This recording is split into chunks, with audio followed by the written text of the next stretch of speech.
Hi, Patience. Hi, Miriam. Welcome to the Overcoming Your Story podcast. I'm so grateful to have you as a guest today and for you to share your story and your message. So, what would you like our listeners, who are mostly women, we encourage to overcome their story? What would you like them to take away from the interview today? What I like any woman or girl listening to this podcast is, first of all, to believe in yourself. Believing in yourself, which has to do with the inner work, trusting yourself, trusting your guts, because there's no one who is going to believe in you apart from you. If you cannot believe in yourself, there's no one out there who can believe in you, and no one knows you better than you know yourself. Yeah, that's an amazing message. That's exactly the reason why I started this podcast. There are many systems that hold us not believing in ourselves. So you're an activist, you're a trauma awareness activist. And when I saw your profile on Instagram, I was just so amazed that a woman who comes from a context I know so well, from the Northwest province of Cameroon, you're sharing this message of mental health awareness and unapologetically. So I will let you share your story because it's an amazing one. So please, Patience Abonge, who are you? Where are you calling from right now? Let's start with that. I'm calling from the UK. I've been in the UK I came here in 2016. My husband is in the military, so prior to coming to the UK, we were in Germany for 6 years. So because you know how the army works, you have to move from place to place. So yeah, I went to Germany in 2010. So left from 2016 to the UK, right up to this moment. Yeah. Wow. And you're a mom of two, right? Yeah, I'm a mom of two, a boy and a girl. Amazing. So how did you grow up? In what context did you grow up? And do you want to share with us, with our listeners, about that? Yeah, I grew up in Cameroon, mostly with my grandmother. I used to live with my auntie, and later on I moved to live with my grandmother. And from there, that was where I left my grandmother's house before getting married and moving to the UK. And not with your mother? No, not with my mother. So I lived with relatives and my grandmother, and yeah. So as a small girl, how did you perceive that you were not living with your parents and mostly the mother, the attachment figure, right? Yeah. So apparently, when I was living with my auntie, I thought she was my mother. Yeah, so I had in mind that she was my mother, and her husband, her late husband, used to be my dad. That's what I thought. But I later on found that they were not my parents, and that affected me psychologically, because now I have to think everything that they did for their own children. I felt like they're not doing this for me because they are not my parents. So at a very young age, I was already feeling traumatized psychologically. And growing up in Cameroon, where you come from, a child has got no right to voice out their feelings. So I just have to live with that. And that's how life was. Yeah. So at what age did you realize already that they were not your parents? I lived with my aunts from the age of 4 to about 8 years old, I think. So in between 5 to 8. Oh, I'm not very sure, but yeah. That's really very young. That's really very young. And you know these things, and there's no one to turn to ask questions. There's no one to tell me what's happening. You just know your mother. My mother used to be in Douala, so all you know is your mother is in Douala, and that's all you know. And you don't know cannot why ask she's not. anyone why she's in Douala, why she's left you here, and all of those things. Those questions, no one ever answered them. Did she used to visit you? To be honest, I met my mother for the first time when I was going to Form 1. Oh, wow. Yeah, that was the first time I ever saw my mother. That's like 30. Yeah, 12. 12. Yeah. Wow. That's, yeah. Yeah. I have a similar story where I grew up with my great grandmother, but my mother used to visit, and I always wondered why she never took us. But yeah. Yeah. And let me try to look at my questions here. So I found I did some research about you, of course. Then I found beautiful videos of you making lovely hairstyles, and then after I found information on Instagram where you're sharing about your mental health journey. Mm-hmm. How did you find your voice in that powerful way? How did you break out of that stigma, dogma we grew up in? There's a time, or I had come to that point where I started asking questions to myself, like, what's my purpose? Yeah, I love doing hair. It's a passion. It's something I really loved doing while I was growing. But now I've come to that age where I've got a daughter.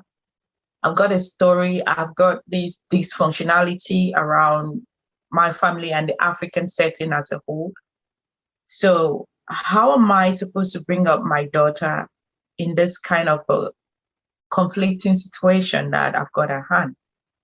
Because it has to do with something that you have to break a pattern, and I have to do it so my daughter can learn, because I don't want her to go through the same things that I've gone through.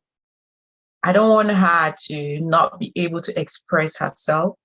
And the only way I can do that is show her how to do it, and equally speak up with those who cannot do it for themselves, especially in our African community where it's a taboo to talk about mental health. And beside, with my personal experience, and I had very lovely support from my family around me, no doubt. But on a personal base, I think they still don't understand what mental health or the impact of mental health or mental illness, because what I say is everyone has experienced mental health, but not everyone has experienced mental illness, whereby people get confused with little worries, not little worries, but worries, they take worries to compare with major depression, which the two are just two different things. So when you want to talk about you having a depression and someone's like, you know, be the first person you don't get depression. Yeah, that alone is yeah. killing you, because no one can see nobody can see your mind. Yeah. And then I had a friend, a very dear friend that I lost, and who died from her mental health. I had conversations with her, and I was trying to help her when I was going through a major depression. And at that time, I had the courage to encourage her, because I was going through something that I have gone through before. Even though I have experienced major depression in 2018, 2017, and now I'm experiencing it again in 2019, and then I lost a dear one to something that I have experienced. So that day I said to myself, whenever I get out of this depression, I am going to talk about mental health. I would use my story to inspire those who are struggling and try to make an African community understand that mental health can actually kill someone. It's something you don't see, the feelings you don't see, but it's actually very, very dangerous, I would say, and can kill. So and then at the end of the day, I'm like, what if I die with this information? It's not, at the end of the day, we all die. What am I leaving behind that's going to empower someone? What am I leaving with my daughter to carry on once I'm no more on this planet? So at least I think that's a legacy to leave with my daughter, to say, okay, this is something that I started. You can now take it and encourage other people and make a difference in our community. So people can openly talk about mental health, to say, I was mentally ill, or I am mentally ill, I am psychotic, I am depressed, and people should take that seriously. Just like someone will tell you, I've got cancer. People even take flu, like I've got a flu, seriously than someone who has got depression. That's true. That's Yes. So. And you're so right. You said in Pidgin, be first person for get depression. You're not the first to get depression. It's like, get over it, right? Or snap out of it. And snap out of it. We hear that so often, but there are things that, for example, I write, I talk a lot about childhood trauma, because there are things, for example, that a child goes through that they cannot forget when it becomes trauma, right? And you hear people, you can hear it in the language. I can remember as if it was yesterday for something that happened 20 years ago, sometimes 30 years ago, because the overwhelm they feel in that moment, there's no one to even voice it to, that this happened to me at 6 years, 7 years. That feeling gets stuck inside, and they grow up, and then this can lead to depression, anxiety. And if you try to voice it, people tell you, but that happened a long time ago. Where are those people now? You should just look forward and continue your life. And then actually, it shames you, because you feel, but what's wrong with me that I cannot look forward and continue my life, because this thing is impacting me. But what we need to do is recognize what it is, and then deal with it, go get help for it. So how did you get help? Like, how did you break out of the stigma, out of the shame and the guilt of the community to go look for help, Patience? Like I put in my video, I was in a mental institution in 2016 and again in 2018. So I would say that helped me, because I always say to myself, if I was in Cameroon, maybe I'll be picking papers on the streets, because I've come to self-realization that those people on the streets were just neglected. Yeah. They didn't get the professional help that they needed. So I put myself in that place and say, if I was not in England, I definitely would have been a part of them on the streets. So I honestly had to struggle. Yes, medication, I'll say, is good. It brings down the symptoms. But like you're saying, this is me still going through trauma. I know the causes to the things that caused me to be mentally ill in the first place. But the people around you do not see that. Just like you've said, it's just get over your trauma. It's not as easy as it sounds. If you've not walked in someone's shoes, definitely you cannot understand what they're going through, or how they don't even know how to go over what you're telling them to go over. So I'm trying to make people around me understand that it is not the medication that is important at this time. Yes, medication is important. It subsides the symptoms, but the problem is still there, which has to do with my trauma, or the things that I've experienced that I need closure to. And they keep insisting, move on. You won't do it now. There's nothing you can do about it. Just move on. And I'm trying to say, I need healing. I need closures. I need answers to questions. I'm not doing anything with these answers. I just need to know. And then I can get closure. And then I can find peace with myself. And so when I realized that these questions were not being answered, I felt like I was being ignored again. Like I said, I was silenced as a child, and then I feel like I'm still being silent as an adult. Then I started asking myself, like, do I want to live this way? I think there are people out there who will understand me. There are people out there who connect to my story. There are people out there who tell me, okay, I've gone through this. This is how I went through. So I was just like, put the story out there, connect with those people who get it, Yeah. Because people who don't get it are people who have not lived your experience. So they'll definitely talk to you based on their perspective, which everyone is right. I take everyone's advice as good advice. But again, you've not lived my story and you don't know how it impacted me. And this is clear example. I've been to a mental institution twice to tell you that I know exactly what the problem is, but you can only help me with the symptoms. And that was exactly what pushed me to just, you know what. And since I did this, to be honest, I think I felt better from how I used to feel Yeah. because I saw reactions from people. People have sent me messages to say, oh my God, they have been going through this, but they don't even know how to voice it out because we live in that community where people cannot talk about it. It's a taboo in 2021. So I was like, Wow. What you say resonates so deeply with me. I can see that you're free from that shame and that taboo that eats us up from the inside. I also started talking about this when I decided, like, I don't care what people think. It's not even my problem what other people think of me, you know. But that held me in so much shame. Like, I didn't even have words to tell people around me exactly what my story was. Like, now I moved to Canada and things I post on Instagram, some people reach out to me like, I always knew you. I never knew this about you. through this, yeah. I'm like, yeah, but I never even knew how to even tell people, uh, this is how, this is what happened to me. This is how I feel. Because we shame feelings. We shame feelings. I thought telling people that I was sad was a bad thing. So I would always pretend that I was okay and things like that. And like now I don't care what other people think. It's their opinion, or they can think And what. it counts to them. It counts to them. I don't discredit anyone's opinion Yeah, because everyone is right. yeah, yeah.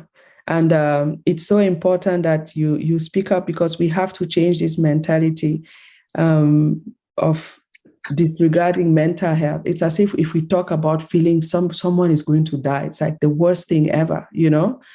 But we have to change this. We definitely have, because I think intergenerational trauma keeps on being transmitted through generations in our families because we don't speak, we don't learn, we do as our mothers, as their mothers, and no one changes anything.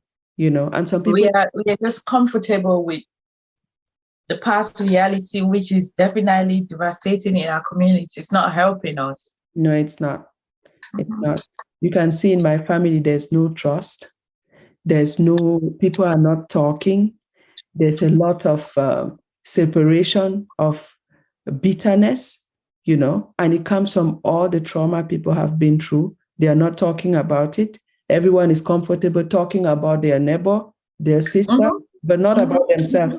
Nothing about them. You speak to people, nothing, like they have nothing to say. This one has done this one has done this. And sometimes I just want to say, and you, what have you done? But they will say you're rude, you're this, and we have to find ways because these kills our kids. I've been speaking to some family members I've never got contact with. I decided that I want to get contact directly without manipulation and talk, and you discover things that you think you went through alone in your family, and you see that actually other family members went through that and they are younger.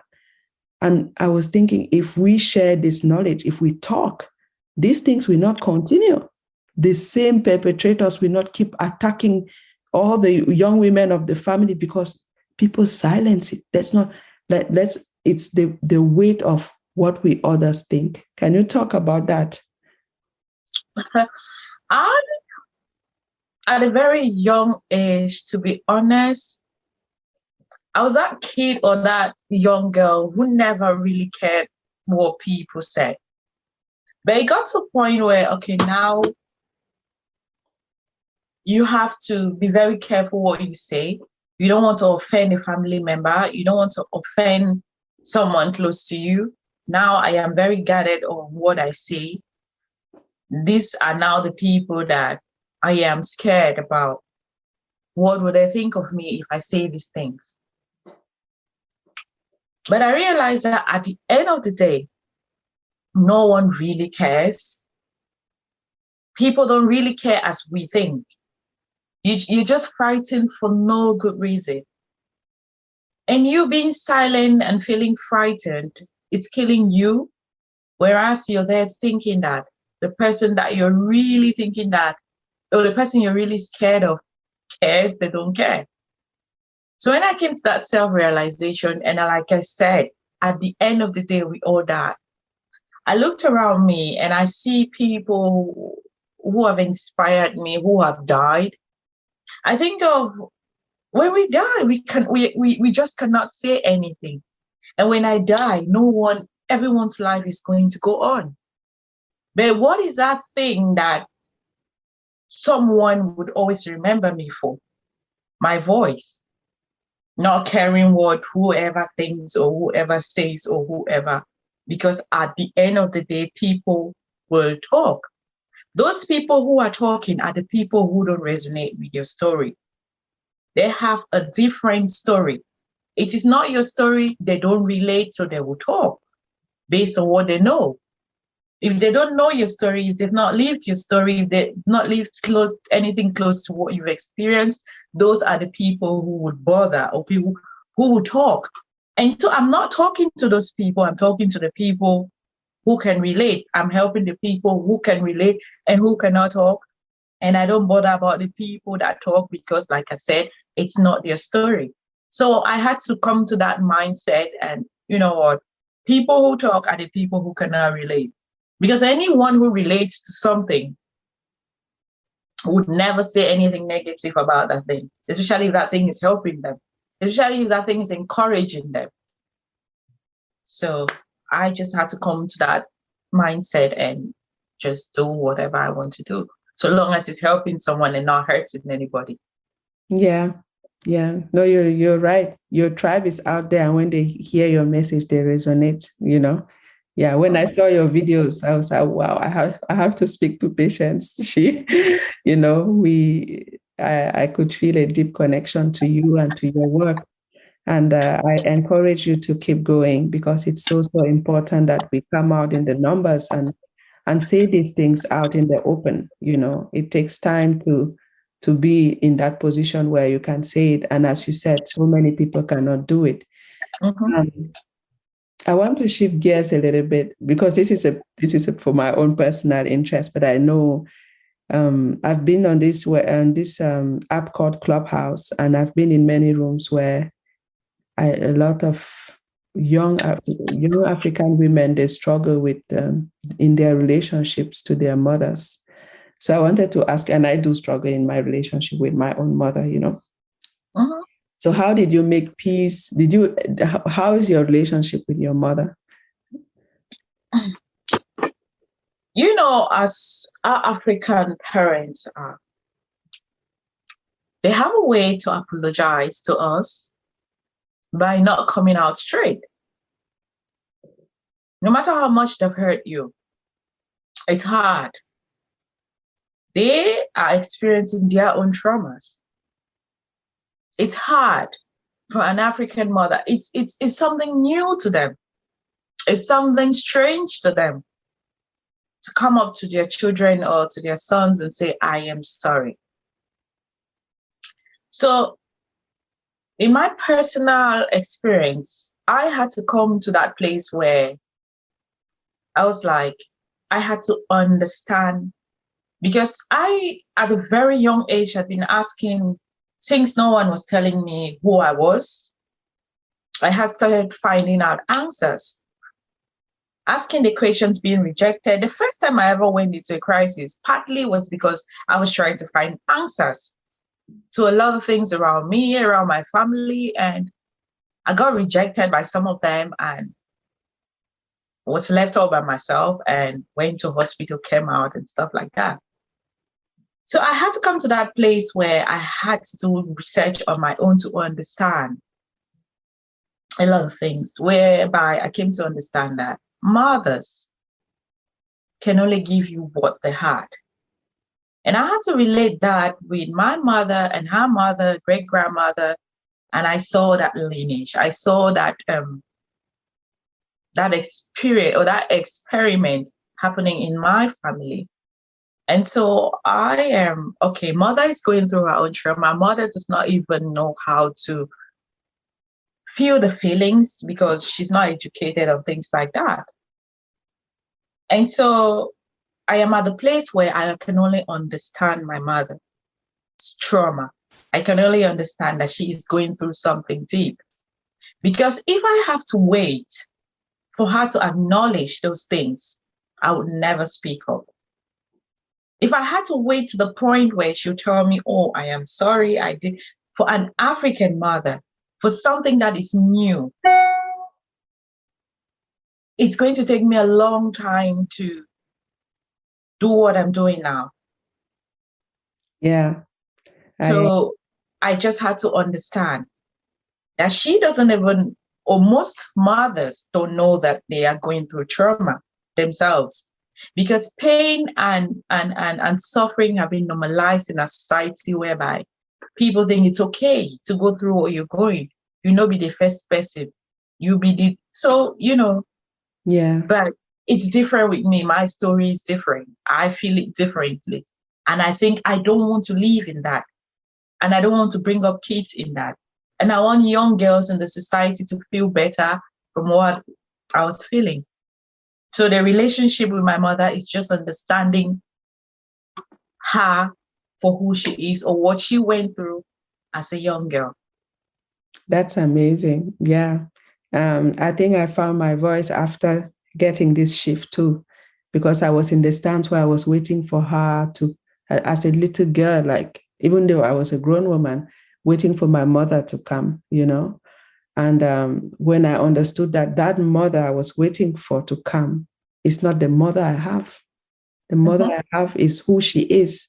And I have to take her for who she is and let go of that mental image of that idealized mother that would be loving and warm, and see my mother, as you said, stuck in her own trauma and dealing with her own issues, and take it from there.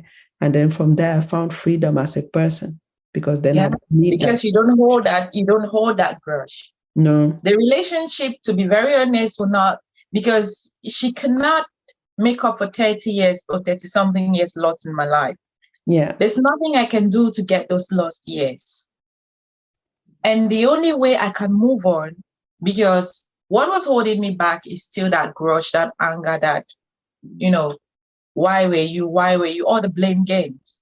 But when I came to a place of understanding to know, okay, could it be that, you know, and then I tried to relate how I grew up with my grandmother, relating it. I'm like, if this is what I saw, therefore she had it worse. And knowing who my great-grandmother was, I'm like, my grandmother took it from my great-grandmother. So they're just who they are because that's all they could offer, the best they had. Yeah. And these women went through total oppression. Even, exactly. You know, in societies where they are not valued and people decide on their lives. So, you know, and, but it's important. You said something about intentionality. You don't want this for your daughters. You don't want this for your life. And you want other young girls to feel, okay, this is so important, because we have to choose that. We have to choose to be okay. At one point, it might take a lot of work, but it's important to know that even though we went through so much trauma, we have to choose and work on it every day to be okay. Can you touch on that? On working on being okay. Yeah, on choosing to be okay. Yeah, because like I said, if you don't choose to be okay, you would stay in pain. If I didn't choose, if I had to wait to get answers to the questions that I've been asking myself for a very long time, those questions kept me awake. And the truth is, while I was awake, the people I worried about, the things I worried about were all asleep. Oh, yeah. But I was awake and it cost me my mental health. It took my sanity away. So this is me. I've been in this situation twice. And then I'm out of it and I still keep thinking about those things. Experience has shown me that the only place to take me is to a mental home. Do I want to keep going there? No, I've got kids. I need to raise my kids. So what do I need to do with my life that it's going to feel stable?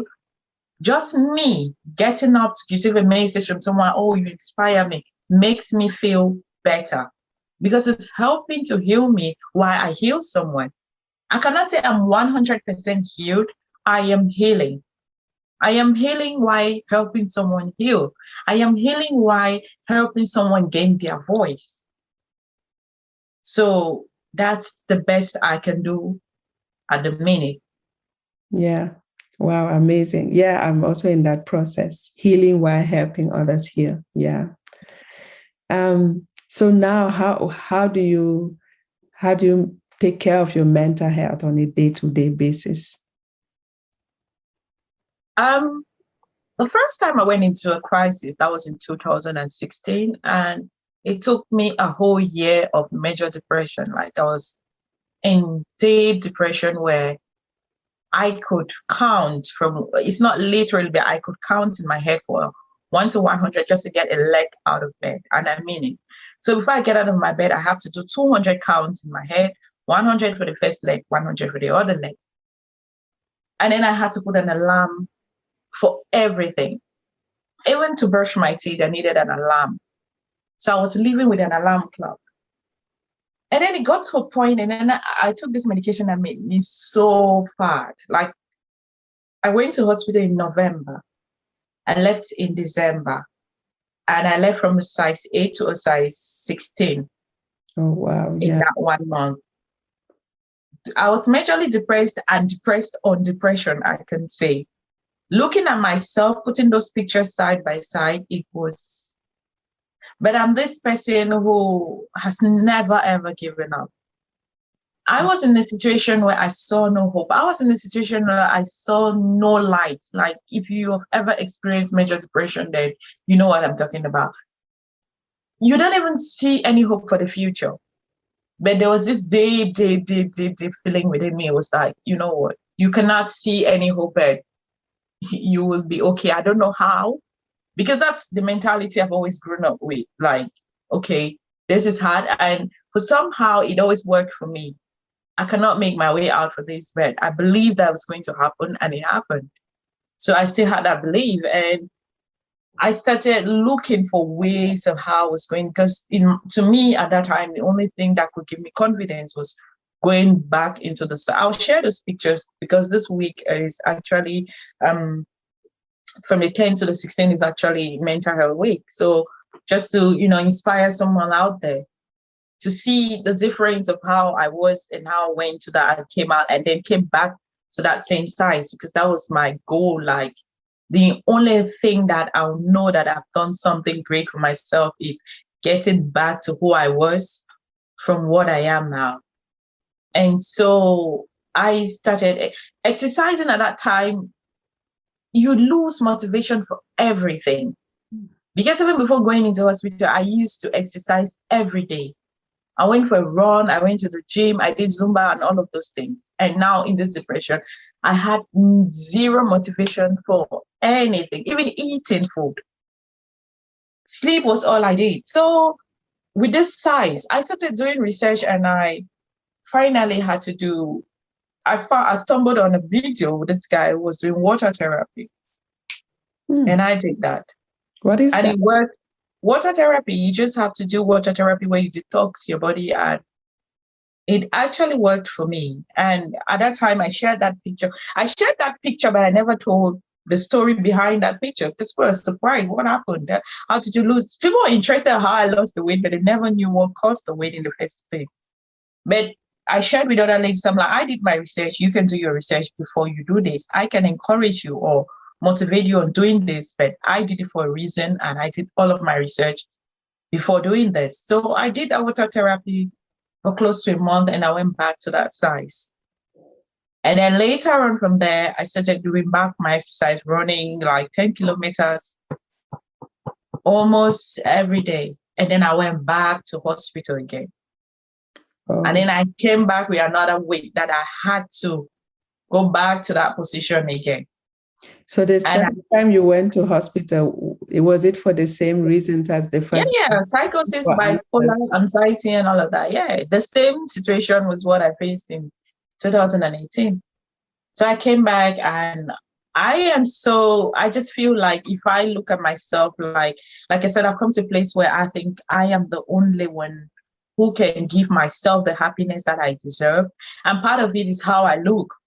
I'm not, that is how I see myself. How I look makes me feel good. So I had to, by every possible means. It was mentally challenging. It's very hard. Every time I talk about it, people are like, oh, wow, I'll tell you, it's hard. Yeah, I did it because I did it for a reason. If you are doing it because I did it, it might be very challenging for you. But if you're doing it because you have a reason why you're doing it, then you can do it because it's mentally challenging. That's the hardest thing I've ever done, to challenge myself. And then I did it again, and then I went back to how I want to see myself. And then I carried on with exercising, and now I do walks in the morning, running, and other exercises. Yeah. That's amazing. And you know that it's all recommended that for your mental health, physical exercises you cannot do without, especially when we come from a lot of trauma like this. I told my therapist the other day that I'm exercising because I want to go back a bit towards my pre-pregnancy weight. And I told her it's not only for looking good. Yeah, that's part of it. But the other part was that in my childhood, I was always fit and ready to run if there was danger. And that alarm is still in me. I need to be fit to feel safe, And she was like, wow, interesting. Can you tell me more? Because these are things too that other people don't understand. They will only see the outside aspect. They say, oh, wow, how did you do that? But there are other reasons too. Because like I said, you need to have a reason why. Yeah, you have to know your why. And then, because just seeing another person and copying that will not take you far. You cannot even succeed when you want to do that because someone did it. Yeah. It has to be your process. It's like healing, right? Healing is a process. It has to be yours, and you have to see what works for you. It can be therapy, it can be different things, medication.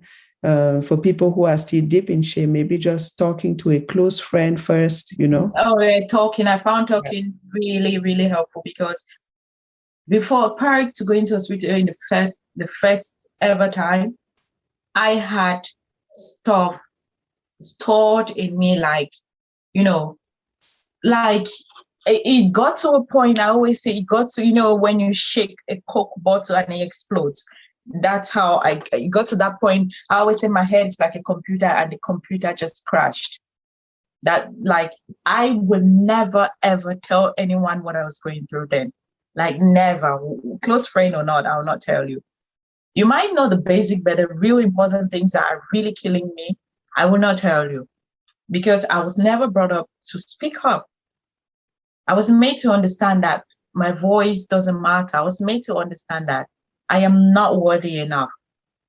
No one gave me the chance to speak. No one listened. No one cared to know what I was going through. So when I grew up with that, like, if I tell you something and you give me the impression that it's not important, I still feel that way. Okay, it's not important, and then I keep it to myself. If one person has made me feel like it's not important, then the entire world will equally take it like it's not important, and then I keep it to myself. So I stored a lot of things to the point where I had to get that mental breakdown. The second time, the same thing. I was still keeping things a lot. But after that second time, I was like, you know what? Talk. Whatever you say, whoever takes that information, because you don't want to spoil the family name, you're trying to be protective of the people around you. But I got to that point where, like, if you die, these people will leave. Yeah. Because it got to the point I felt like my mental health was going to take me. Oh, I said, let me die because God wants me to die. Let me die because I had to die. Let me not die because of my mental health, because my cops will be angry. I always say to my friends, my cops will not be happy. Yeah. No, you're so right, and you're right. The people we're trying to protect, it means it's as if it's a setup for, let's protect the family name, let's protect our village, but let's not protect ourselves. Ourselves, If you yeah. think of it, it's crazy, right?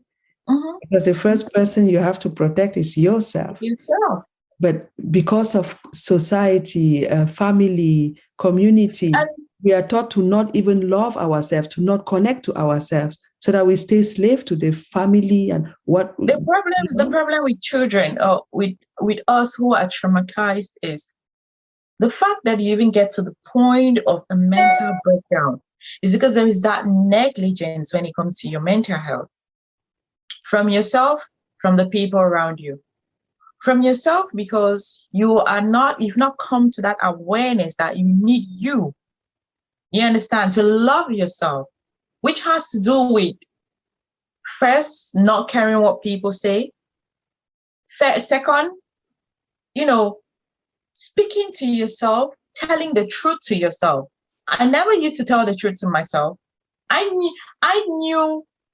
know or knew all the things that bother me. I know all the lies I tell myself.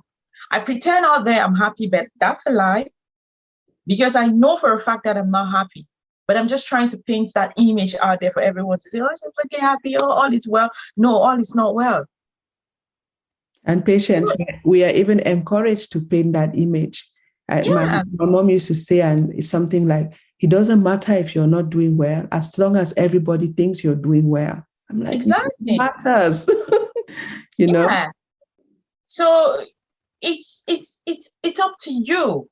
Yeah. It's up to you, because the same people, I keep saying, the same people who want you to protect the family name, when you die, they'll give you a befitting burial. And then your people you're still scared of will make sure that they are well fed at your funeral. So why bother? That's so true. That's so real. That's so true. Wow.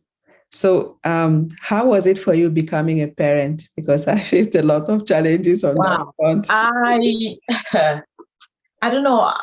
I was an adult before becoming an adult. I was an adult child, because at a very young age, I had to look after my cousins. And so moving to England, a country where it's just you and your husband, no family member. I had both kids through C-section. Had my first son, you're this child who has been through trauma, you had no siblings, no brothers and sisters, and then you're, oh wow, finally God has blessed you with a child where you can finally have someone to talk to.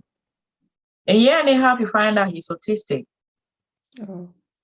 You're traumatized, and then now you have this child where you're sitting in the pediatrician's office, and you're pregnant with your daughter, and then you get this news that he might never talk.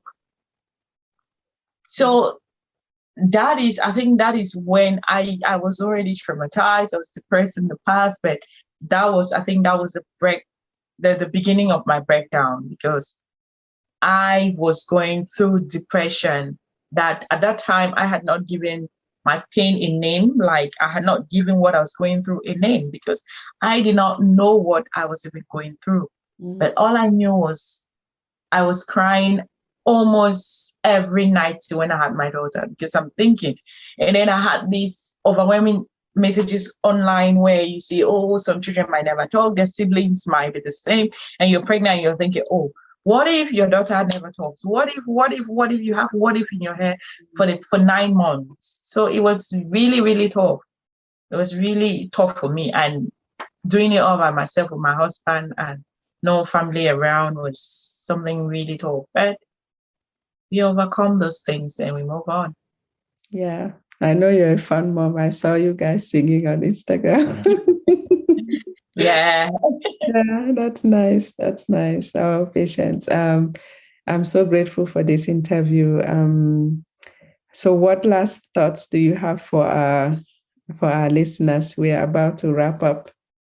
Okay. So what I want anyone to take out from this interview or from your podcast is that as Africans, we need to learn how to start speaking up for ourselves, standing in our truth. Before, I used to hear stand in your truth, stand in your truth. I never understood what that was all about. It's like, what's my truth? How do I need to stand in my truth?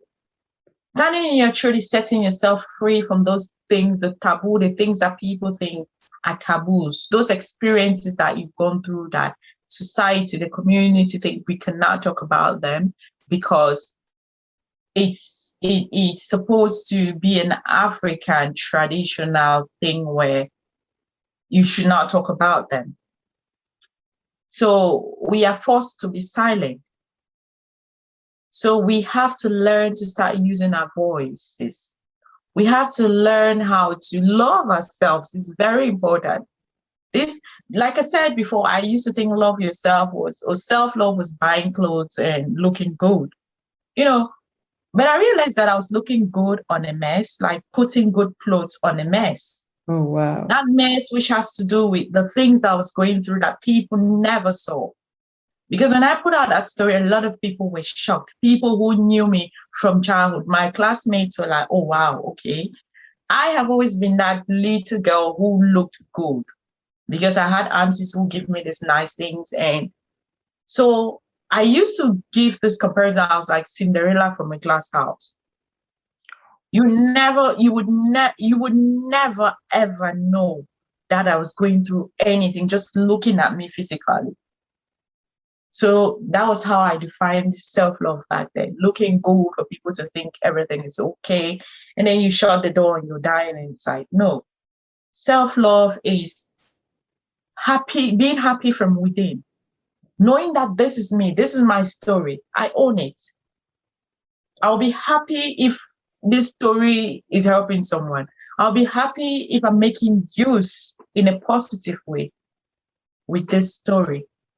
So if we speak up as a community, a lot of things are going to change. And I think people will realize that some of the things that we think are taboos or taboo topics, we will start realizing that instead of keeping them and dying, the amount of suicide will equally reduce. Because that's another thing in our society, that it's killing people.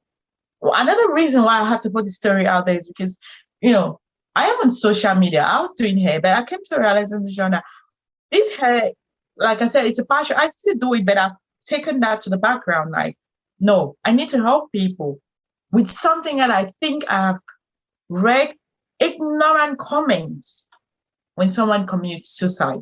Ignorant comments. People even blaming cops. You're talking about someone who died. You're blaming a corpse. And so I used to feel really bad because I have been in that place where I could take my own life. Even in hospital, if no one was watching me, I could take my own life. And because no one even knew I was in that hospital. So if I had died in that hospital, the story out here would have been something different, something else. People saying whatever they want to say about my corpse, but no one ever knowing what I went through. So it was my wish to say this story has to be out there, help someone who might want to commit suicide and will think, oh, okay, I think I should value my life. So let's speak up as a community, speak up as a society, not only to help ourselves, but to help those who cannot speak for themselves. Because there are a lot of people out there who would wish to speak for themselves, but they are still trapped under that stigma in our African community. Yeah, the shame. Yeah, that overbearing shame that destroys everything, that silence. Oh my, it's so powerful what you said. Thank you so much, Patience. And please keep speaking up. It's amazing. I know where you come from. I lived in Barbados for 1 year. My father is from Goketunja.